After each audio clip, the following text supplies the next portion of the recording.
সন্ধ্যার পর যেসব অঞ্চলে ঝড় হতে পারে। উত্তর পশ্চিম বঙ্গোপসাগর এবং তৎসংলগ্ন এলাকায় অবস্থানরত লঘুচাপটি সুস্পষ্ট লঘুচাপে পরিণত হয়েছে।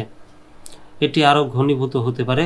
এরই মধ্যে সন্ধ্যার মধ্যে দেশের 7 জেলার উপর দিয়ে ঘন্টায় সর্বোচ্চ 60 কিলোমিটার বেগে ঝড় হতে পারে।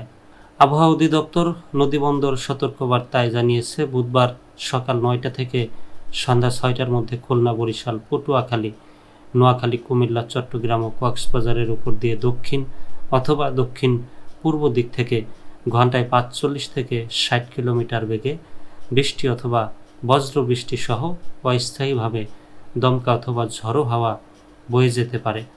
এসব এলাকার নদীবন্দরগুলোকে 1 নম্বর সতর্ক সংকেত দেখাতে বলা হয়েছে।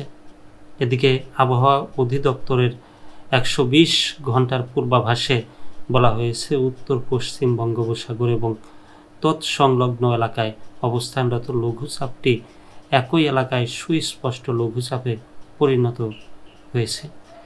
এটি আরও ঘনীভূত হতে পারে।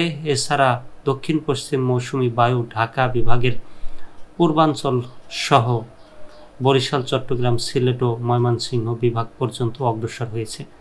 এদিন সকাল 9টা থেকে পরবর্তী 24 ঘন্টায় ময়মনসিংহ, ঢাকা, খুলনা, বরিশাল, চট্টগ্রাম ও সিলেট বিভাগের অধিকাংশ জায়গায় এবং রংপুর ও রাজশাহী বিভাগের কিছু কিছু জায়গায় অস্থায়ীভাবে দমকা হাওয়া সহ বিদ্যুৎ চমকানো অথবা হালকা থেকে মাঝারি ধরনের বৃষ্টি বা বজ্র সহ বৃষ্টি হতে পারে।